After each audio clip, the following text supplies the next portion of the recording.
So basically, one day a good friend of mine showed me a link to a trailer for a little indie title I've never heard of before. The game was called Illusion Carnival, and it immediately caught my eye because of the Carnival aesthetic, the 2.5D art direction which had a lot of personality blended into it, and the fact that at the time the trailer had less than 100,000 views. Upon watching the trailer, I was hooked almost instantly. The visuals were surreal and almost dreamlike, with its blend of circus themes and haunting elements like eyes everywhere watching you, almost like something out of a Dreamcore video. It's almost like if you somehow managed to blend together the art styles of Don't Starve, Paper Mario, and Yume Nikki. Not to mention, the first chapter of this game was already available to the public as a free-to-play demo. Honestly, I was surprised that I had never heard of this game before, since the trailer alone was such a spectacle. Illusion Carnival is an adventure-based RPG with a side of psychological horror, making use of a 2.5D visual style full of 2D objects and characters in a 3D environment. Of course, I decided to play Illusion Carnival myself, both to experience this work of art, as well as maybe see why it doesn't seem to have a lot of traction. So far, I think this game could really turn into something special. There are two small issues I have with it, but overall they don't take away from the experience too much, at least for me. I'll be briefly explaining the gameplay, the story as I currently understand it, the art direction, and overall what this game does well and what it could do better, in hopes that it lives up to its massive potential. Do be warned though, if you decide to continue watching or even play the game for yourself, the visuals go absolutely ham sometimes, and the rapidly changing colors could be dangerous to those with epilepsy. If the developer one day decides to add an epilepsy mode to make the game more accessible to people that can't play because of the crazy visuals, that would be cool. For now though, just be warned that there will be portions of this video that display these visuals. Anyway, this should just be the first of a whole month of spooky videos I have planned for October, so hopefully you all enjoy what I have in store for this season. For now though, let's step behind the curtains and into the otherworldly limbo of Illusion Carnival.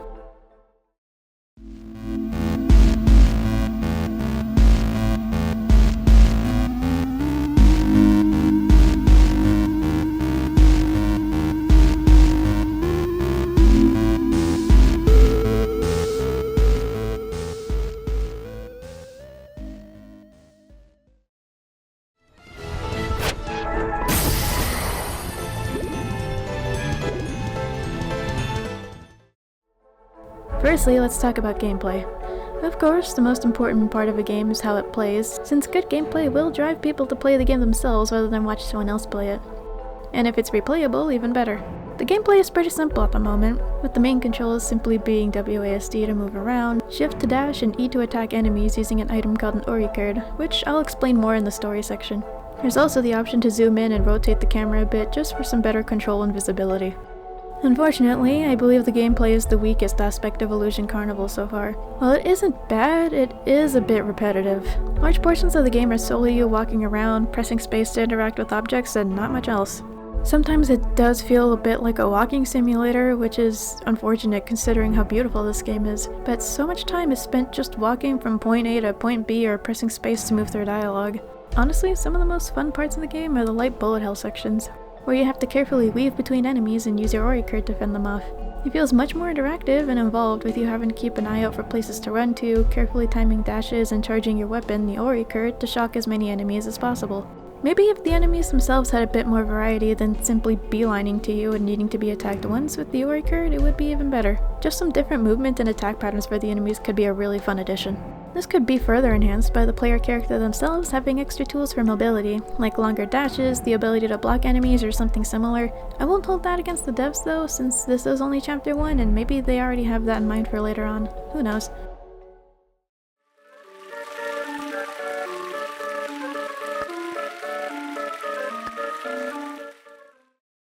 The story, while a bit difficult to understand, is definitely interesting and suits the setting of the game to a T. The story follows the player character, whose default name is Paper. For one reason or another, Paper is a lost soul in limbo, the space between the living world and the underworld. They end up in a land called Confetia, to which they are given a free ticket to enter due to them being a lost soul. The ticket officers, Fangzheng and Fangcha, also provide Paper with their humanoid form, as well as a paper craft called an Ori card. I don't know if I'm pronouncing those names right. The Ori card is the most important item in the game, so keep it in mind. Why the ticket officers give you this item? I don't know, they never explain, besides it just being a gift for guests. Afterwards, Paper enters Confettia and goes through a short, simple introduction to how the game expects the player to interact with the world that they've entered. Shortly after, they find a singular piano surrounded by butterflies. One of these butterflies stands out from the others though, having a singular eye where its body should be. It's here that the player meets the two most important characters in Chapter 1, Delarini and Demetria. Delarini is the self-proclaimed tour guide of Confettia, donning a butterfly aesthetic and very Cheshire cat-like demeanor, with his excitable personality and morbid enjoyment at the thought of Paper being harmed, even though this is Limbo and souls can't be physically harmed or killed, which only means the show can go on forever. You're not the only guest the Carnival has though, as Delarini has someone else to taunt with a million chainsaws at once. This is Demetria, another lost soul with an indifference to life and plagued by horrible nightmares that make her scared of sleeping. Delarini doesn't know how Demetria got here. He takes you both to the next attraction anyway. He's not going to pass up the opportunity to guide another guest through this place. Or rather, he lets some incomprehensible wall of hands chase you and Demetria to the next location. However, there is something important to keep in mind about souls in Limbo. While no one can physically die, souls can be corrupted by madness and despair by beings called abnormal. If a soul is overtaken by this darkness or consumed by the abnormal, they can collapse as the owner of the soul descends into insanity with no way out. Truly a fate worse than death.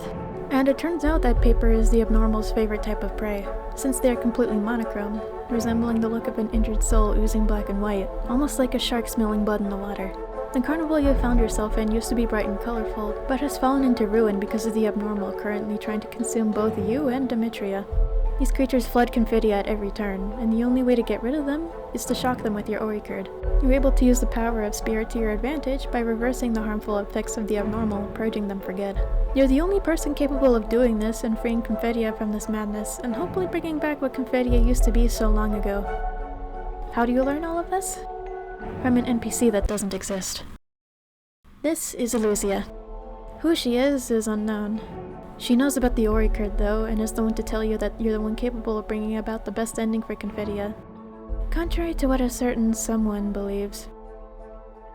Just don't tell anyone about Illusia, she doesn't exist. The rest of the chapter isn't as story heavy, mainly consisting of you rescuing Demetria from a sentient Wheel of Fortune and making your way through an area called the Button House, solving little puzzles and finding Easter eggs that could be hinting at the carnival's origin. I won't go too into detail though, since I don't want this to just be a synopsis of the game, and I would like to leave some of the game a mystery for those who want to try it out. As you can see, there is a lot to this story, and it's only the first chapter, and there's even more characters to be discovered, more areas to explore, and mysteries to be uncovered. Who was Paper before they arrived in Limbo? Why were they a lost soul? Why is Demetria down here? What is wrong with Delarini? Who is Illusia? And are you actually meant to save this place, or is everything you've been told a complete lie meant to confuse you, trap you in this eternal game, and make you question why you're here and if there even is a way out? The only real complaint I have, if you could call it that, is that the somewhat broken English at various parts of the game can make the story a bit difficult to understand. Of course, zero hate to the developer since it seems like English isn't their first language, and overall the English translation work is still very impressive. Maybe just having another translator or writer that is fluent in English would help make the story a bit clearer to English-speaking audiences. That, and it would definitely help the psychological horror aspect if you could actually understand what's being told to you.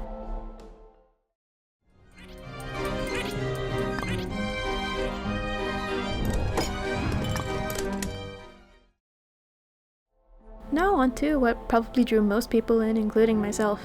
The art direction is definitely the strongest aspect of Illusion Carnival so far. I can almost forgive the repetitive gameplay considering the game feels more like an interactive art piece than anything else. Genuinely, it has some of the most impressive visuals of any game I've played in a long time, and somehow it runs just fine on my regular old laptop without any lag or other problems. In fact, the game didn't crash or bug or anything while I was playing it.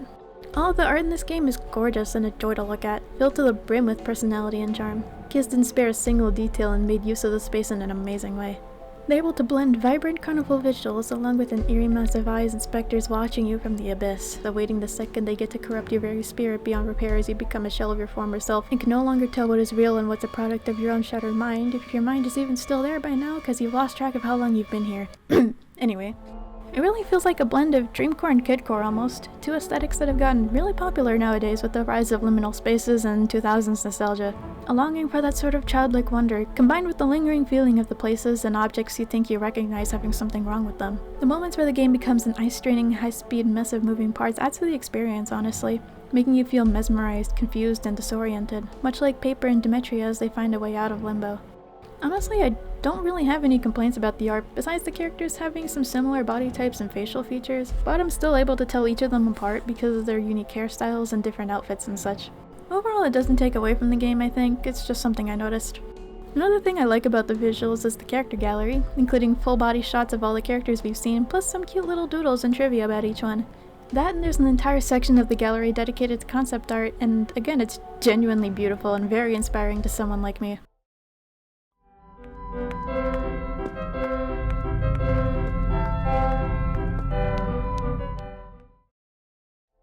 As you can probably tell, I have a lot of hope for Illusion Carnival as a rising indie title. It really just needs some more focus on its gameplay and mayhaps another English translator, and you've got a banger psychological horror game, I think. I'm just worried it might fall into a strange pattern that modern indie horror games seem to fall into, where the gameplay seems more like an afterthought, and the main focus is just put on making the game look objectively cool or having the lore for people to dissect on the internet. Basically just being games you'd watch a YouTuber play instead of trying it yourself because the gameplay isn't what draws people in. I really do hope Illusion Carnival gets better at allowing the player to really become involved with the world, allowing them to do more than just walk from one place to another and skim through dialogue boxes. You know, be a video game. I'll remain optimistic though. The game did stick with me just because of the amazing artwork, which is a lot more than what I can say for other games. So yeah, go try out the game yourself if you want. The first chapter is completely free, just be warned for flashing lights and ice strain that could be dangerous to those with epilepsy or similar health issues. Anyways, that's all I got. Have a good one. And there's an entire section of the gallery dedicated to concept... No. What? That and there's an entire section of the gallery... What? That and there's an entire section of a gallery... That and there's an entire section of the gallery dedicated... What the heck? I can't read. Wait, hold on. Oh my god, Zeal liked my post. Hold on, sorry, I've been acknowledged.